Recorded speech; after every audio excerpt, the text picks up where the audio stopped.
My phone buzzed with a text from a number I didn't recognize. This is James Chen, the dealer who authenticated the painting. I've been following the bidding. Would you accept a loan to continue? I showed the message to Dr. Hayes and Dr. Richardson. They looked as shocked as I felt. I texted back, why would you help us? Because I learned the painting's family history. It belongs in Philadelphia, not some billionaire's private collection. I'll loan you $500,000 interest-free, repayable when you can. Keep bidding. Dr. Richardson quickly got emergency approval from the board chair. Dr. Hayes raised his paddle. $1.3 million. A long pause. The private collector's representative consulted via phone. Finally they shook their head. Sold. For $1.3 million to paddle number 127, the Philadelphia Museum of Art. The auction room erupted in applause.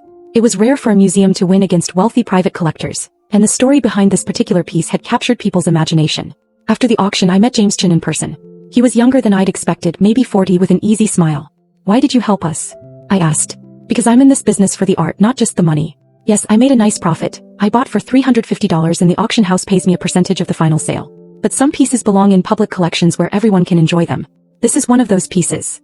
I still don't understand why my family had a Renault portrait and never knew what it was. James pulled out a folder. I did some research on your great-great-grandfather Thomas Bennett. He commissioned the portrait from Renault in 1882. The subject is Isabel Bennett, Thomas's daughter and your great-great-aunt.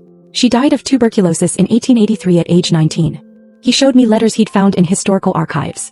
Thomas had written to a friend, the portrait pains me too much to display prominently. I've moved it to a back bedroom where I need not see it daily, though I cannot bear to part with it entirely. The painting had been shuffled around the Bennett house for decades, eventually ending up in a guest room, then a hallway, its significance forgotten as generations passed and the family's wealth diminished. By the time it reached my grandmother's living room, it was just the old painting that's been in the family forever. The signature had darkened with age and was barely visible. No one thought to investigate its origins. The Philadelphia Museum of Art held a special exhibition featuring the Renault portrait in July 2024.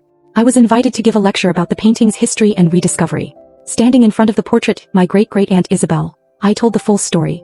How it had hung in my grandmother's living room. How my cousin had sold it as junk. How a dealer had recognized its significance. How we'd fought to bring it home to Philadelphia. The exhibition attracted over 50,000 visitors in 3 months. Isabel's portrait became one of the museum's most popular pieces, not just for its artistic merit but for its incredible story. As for the financial aftermath, the museum established a payment plan for James Chen's loan. But something unexpected happened. The exhibition's success led to increased membership and donations. Within a year, the museum had not only repaid James but had generated enough revenue to acquire 2 more significant pieces for their collection. Brandon tried to claim he deserved compensation since he technically owned the painting. My attorney shut that down quickly. You sold it legally for $200. You have no claim to its subsequent value. He threatened to sue, but 3 attorneys told him he'd lose and probably